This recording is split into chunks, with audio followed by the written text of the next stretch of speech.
D1 Boys Basketball State Championship back up for grabs, and it's a rematch of last year's title game between the defending champion Kahuku Red Raiders and the Punahou Buffanblu.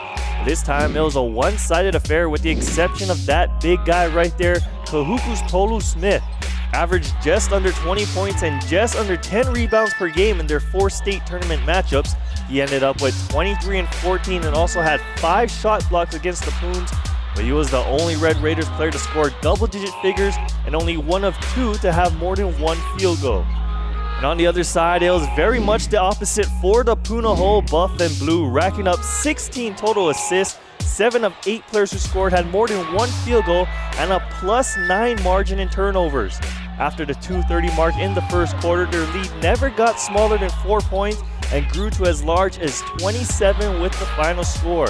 Les Falatea leads the way with 12 points off the bench, Duke Clemens follows with 10, and Hunter Hosoda along with the 2 Coles, Mouseoff and Arsenal each with 9 points of their own. As the third time is the charm, Buffanblu wins title number 11 in a big one, 64-37.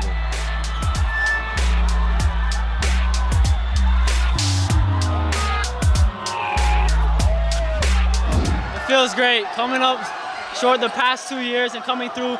We did this for our school, we did this for our coach. I'm just so proud of the guys and everyone, and we finally pulled through.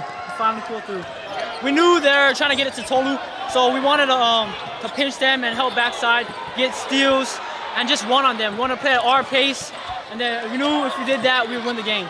Tolu, we got to make him work. If we played one man, he was going to get his. We knew that he was going to score and get his, and because he's a great player, and that's why he's going to play Division I. So we just had to make him work for every bucket, and that's what we did. And we all trusted one another to be there on the traps, and that's what we did tonight. The week before ILH playoffs in the States, we just took our week to focus on ourselves. We didn't prep for anyone. We just went back to the basics that we do in tryouts at practice, and we just did our fundamental stuff. And we play our best when we're moving the ball, and we're moving the ball 64-37. That's what happens. Well, it starts in practice.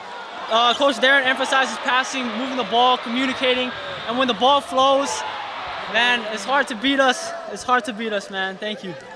It feels great, though, that I got to win it with these group of guys, man. I love these guys so much, and they're my brothers. They're my family. I love these guys. Down the road, 30 years from now, I'll be able to call them on the phone, tell them I love them, and we'll be able to talk about this time we won it. The third time's a charm, so our family believed in Coach Darren and his plan, and that's what we did today.